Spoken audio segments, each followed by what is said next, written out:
Trump y el Mayo Zambada, la agenda de Sheinbaum marcada desde Estados Unidos. Una vez más, la sombra de Donald Trump, sus decisiones y caprichos, eclipsó el diseño de la comunicación de la presidencia de la República en Palacio Nacional. Y no solo Trump, también figuras clave del narcotráfico en México hacen sentir el efecto de su peso en lo que dice o no la mandataria Claudia Sheinbaum. Aunque originalmente la agenda era hablar de la recaudación fiscal y las tasas de interés y de cómo, en la lógica de Sheinbaum, todo está bien a pesar de los barruntos de tormenta que azotan a todo el mundo, la publicación del memorándum de Marco Rubio, secretario de Estado de Estados Unidos, que declara terroristas a 6 organizaciones criminales dirigidas por mexicanos, volvió a imponerse. La designación estadounidense fue rápidamente replicada por el gobierno de Canadá, como Los Angeles Press informa en nuestra edición de hoy. Más allá de la notoria molestia que la decisión de Estados Unidos genera en el gobierno de México, es un hecho que no sería difícil que conforme avancen los días sea replicado por otros gobiernos de América Latina y de Europa, donde operan tanto las 6 entidades criminales mexicanas como las otras 2 de América Latina, el Tren de Aragua y la Mara Salvatrucha.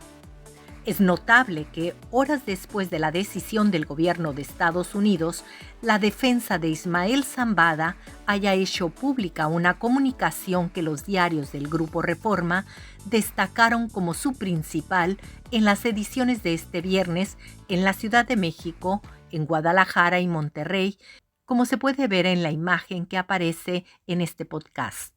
Más porque ahí, según los editores de estos diarios, Zambada plantea un ultimátum al gobierno de México y todavía más por la manera en que Sheinbaum insistió en defender la idea de que hubo algo irregular, ilegal o incluso inmoral en el arresto de Zambada en territorio de Estados Unidos, luego de que el avión en el que viajaba aterrizó en el aeropuerto de Santa Teresa, Nuevo México, cercano a la zona metropolitana del Paso Ciudad Juárez. Este caso ha sido referido frecuentemente en Los Angeles Press y desde que ocurrió el arresto fue claro que, a pesar de la supuesta colaboración con Estados Unidos que tanto Andrés Manuel López Obrador como Sheinbaum pregonan y presumen, hay algo de esa situación que quebró la de por sí frágil relación que existía entre AMLO y Joe Biden y que llevó a que el ex embajador Ken Salazar, ya exasperado, reprochara a México su indisposición a reconocer el alcance de la influencia de los grupos de narcotraficantes en la política mexicana. Una molestia similar se pudo observar hace poco más de un año aproximadamente, cuando el fiscal general de la primera administración de Trump, William Barr, acudió a una audiencia de un comité especializado de la Cámara de Representantes en Washington, D.C., en la que se ventiló el problema del papel de China y México en el tráfico de fentanilo a Estados Unidos.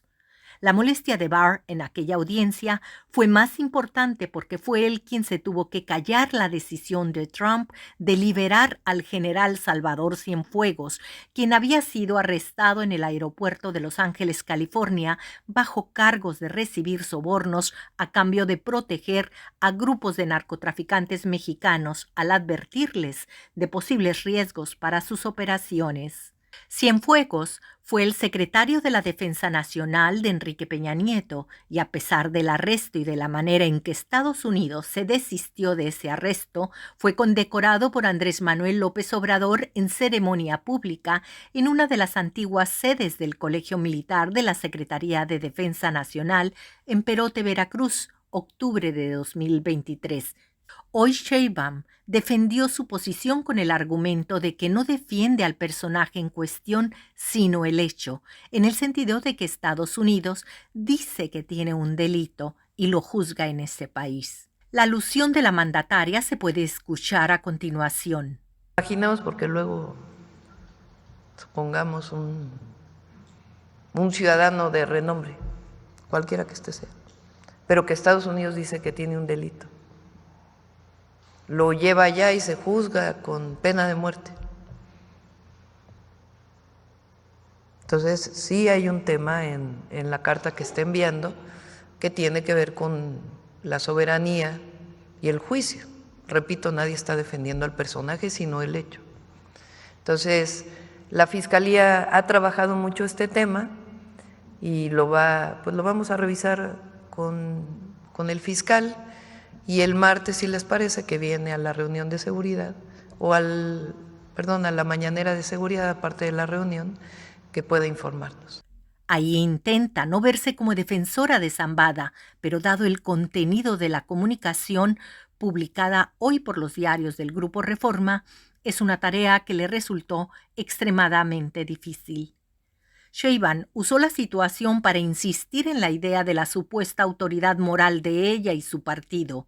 Esa autoridad es más difícil de aceptar cuando uno considera la violencia verbal de los intercambios entre la familia Yunes y la gobernadora veracruzana de Morena, Rocío Nale, a quien ayer jueves uno de los Yunes le pidió que probara las acusaciones que ha hecho acerca de la deshonestidad del clan.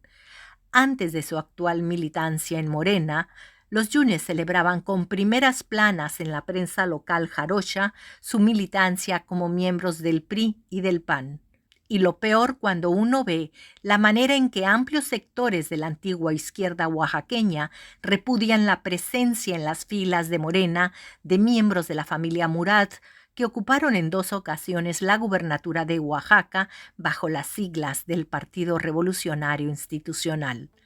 Como ha sido la costumbre desde el gobierno de López Obrador, Sheinbaum habló de tener, pues, autoridad moral, algo que no tienen los adversarios, según ella, y enfatizó: eso es lo que nos da mucha fuerza para defender los intereses del pueblo y de la nación, pese a las campañas que hacen para desprestigiarnos. Aunque en sus alegatos no esclarece quiénes son los autores de esas campañas mediáticas.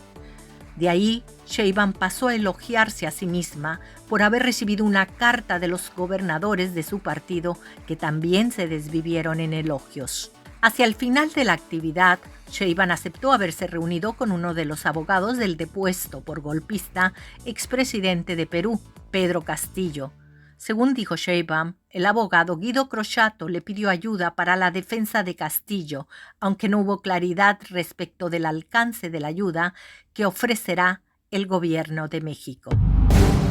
Los Ángeles Press, las noticias que no se escuchan en tu país.